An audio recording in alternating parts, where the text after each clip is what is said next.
My name is Michaela Montgomery. A lot of you guys know me as the girl from Chick-fil-A, but I am so much more than that.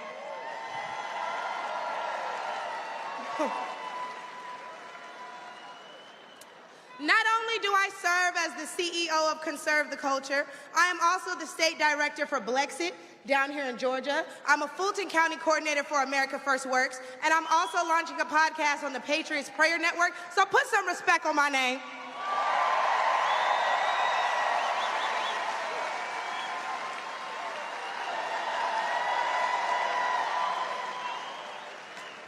Now, why don't we jump right into it? See, as a young single mother, I can tell y'all that rent is too damn high. I can tell you that as a young black voter, groceries are too damn high. And as an American citizen, period, seniors like my parents should never have to choose between medicine or food. It should never be the quality of life versus the quantity of life. And I don't want to hear, oh, but we capped the price of insulin and lowered the price of all these medicines. Yeah, but you raised the price of everything else, so it's about time to start telling the truth to Americans and let them know exactly what they're signing up for if they want to vote for Kamala Harris.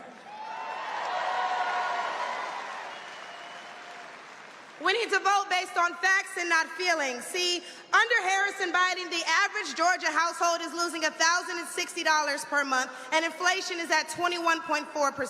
And due to the war on energy, average gas prices have reached record highs for the state. We also did a poll, and 80% of us black Americans are not happy with the current state of the economy, so I'm going to need 80% of y'all to vote accordingly in November. They love me, they really love me. The left wants you to get in your feelings about things that have been said, but I want you guys to pay attention to what has been done. They don't want to talk policy. They just want to use propaganda to steal your vote.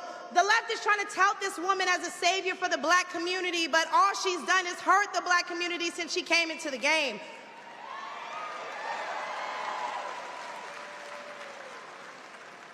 See, the first step in destroying the black community is to dismantle the black family. So aside from her record as a prosecutor, why don't we ask Mrs. Willie Brown if Kamala Harris cares about black families?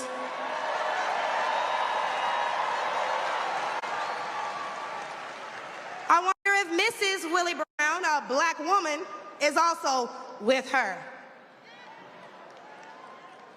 A few days ago, President Trump said he didn't know Vice President Harris was a black woman. I'm trying to figure out what all the outrage is about because she's only black when it's time to get elected. Did I lie? The same black people who are mad at Trump for being confused about her race, ethnicity, nationality, whatever, are seemingly forgetting that while you're touting her as a savior for black people, she identifies as an Asian woman. She chose her side and it wasn't ours. When asked if she would ever do anything specifically for black people, she said no. Whereas Trump gave us the Platinum Plan, which specifically uplifted the black community by increasing capital by almost $500 billion, creating 500,000 new black businesses, and would give black churches the ability to fight for federal resources for their communities.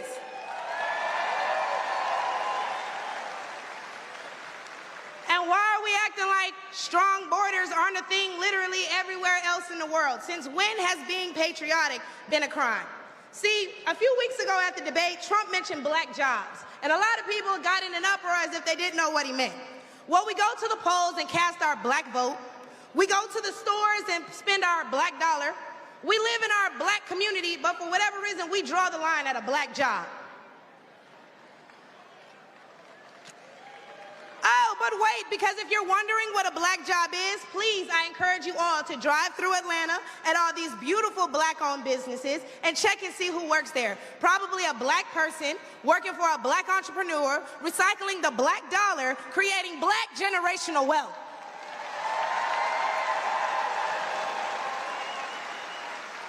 If they come here illegally and they're taking your jobs and your resources, then please believe my cousins in the Appalachians, they're coming for you too.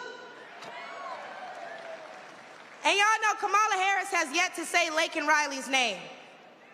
As borders are, she opened the border to millions of illegal immigrants that have flooded American streets with deadly drugs and gangs that have spiked overdoses by over 124% and brought more crime into minority communities.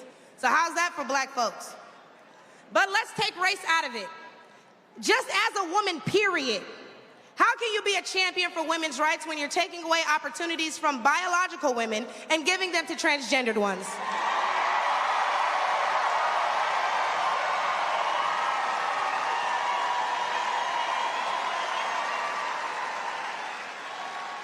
I'll wait, y'all, because I wasn't done. See, how can you promote equity for women and you're allowing men to play in women's sports?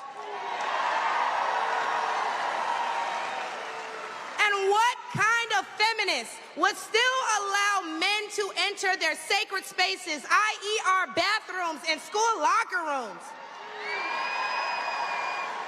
Do I even need to mention the opening ceremony at the Olympics? Or the fact that Angela Carini was forced to fight a man and told us that she's never been punched so hard in her life. We cannot allow dangerous liberals who think things like this are okay into the White House, because my daughter will not be fighting a man at her wrestling match.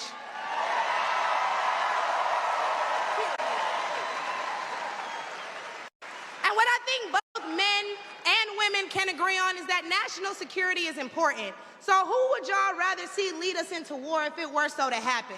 My silk-pressed sister Kamala or the big dog Donald Trump?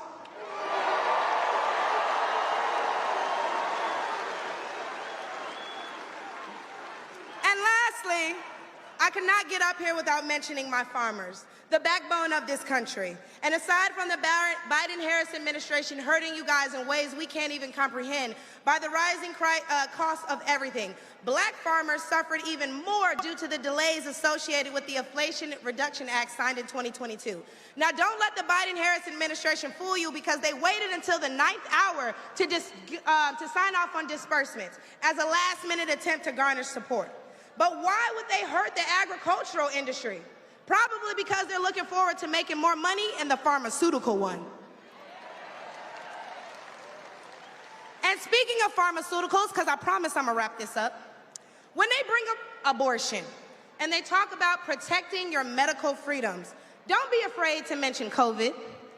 The Biden-Harris administration forced Americans to take an experimental vaccine and took away their jobs, their livelihoods, and their freedoms if they refused. Trump gave us a choice and Biden gave us a mandate.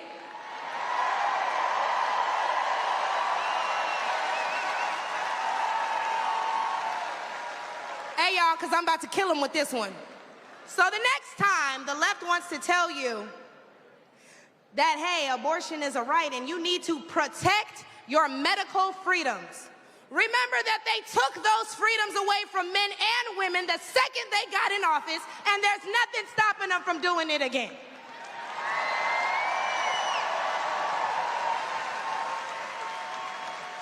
Clock it. So lastly, again, I'm going to encourage you all to vote based on the facts and not feelings. Oh, he made me feel so bad when he said that. Okay, but they hurt your families when they sent all your tax dollars overseas. Oh, it hurts my feelings when he acts like that. Okay, but it hurts all of us when you see an administration failing their country that they were elected to represent. In which case, I'm going to leave y'all with, hey, mama, daddy, I made it. Jasmine Crockett wants you to believe that she is just some career politician and that she is just the best at what she does. She ran in a soft election. Soft. And this is not an attack against the person that she ran against. His name is Jamar Jefferson, and he was a libertarian candidate.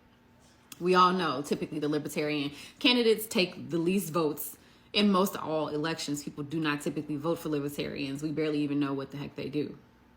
So for her to run as a Democrat against a libertarian, she basically ran unopposed. She ran unopposed, and because of that, she took all the votes. So please, when you see this woman, do not assume that she just won her district and earned that seat in the House of Reps because she's the best to do the job, because that's not the case. She ran unopposed in Texas District 30. That's why so many Texans are so confused. They're incredibly confused about, like, oh my God, how did we end up with Al Green and Jasmine Crockett? Baby, y'all got to do your job. When it's time again, we need y'all to do y'all job. Y'all gotta take care of this for the Americans, okay? I'm gonna need the Texans to stand up and help us out. But yeah, I just want to give you guys that clarity. She ran against Jamar Jefferson, a libertarian candidate who didn't really have any clear indications of what he kind of stood for. Like I said, it could have been a great guy, but at the end of the day, a libertarian is typically not going to be able to beat a Democrat or Republican candidate. So she ran unopposed in a soft district. So, hey, this district has a chance to do something different and do something a lot better. Go ahead and fix this. Fix this for us. Do us a solid. So this is for all of my Latinos for Trump, which I will never forgive you for putting this man back in office, especially because your roots, he was never going to pick you. Anyways, so remind me again how you guys were for a person that wanted to get all the people that didn't belong here or came here the wrong way. Why are we trying to fly back white South Africans? Yeah, that's what they're trying to do. They're trying to bring in some white South Africans. If you don't get the message now, like, you guys are probably the type of people that, like, your ex told you that they needed to focus on themselves and you believe them. Like, that's the type of people that I believe you are, because this man was never going to pick you. He was never for you. And the fact that you fell for the BS is beyond me. This was never about getting criminals out. This was about getting people like them back in and back in control. So, like, that whole rhetoric, it was a lie. I don't know if you've noticed, because you guys have been very quiet. I haven't seen a single Latino for Trump come out and, like, defend their stance, because you have no stance. They want us out. We are the target, okay? And you were complicit in getting this man back into power. But it's fine. Like, we'll have a whole therapy session about it. But, yeah, it's very clear what they're trying to do. And you know what? Like, you can still, like, make amends, but you have to start standing up. Like, you have to start speaking up. Just like you were so loud to defend this man, like, we need you now to step up and get united with us and back our community up and step up, because it's getting more radical out here. And they're only doing it step by step. They were never going to come out like in, like, you know, Star Wars Death Troopers style. No, they were going to do it piece by piece, and it's getting worse. So we need all the help that we can get, and you guys need to make this right.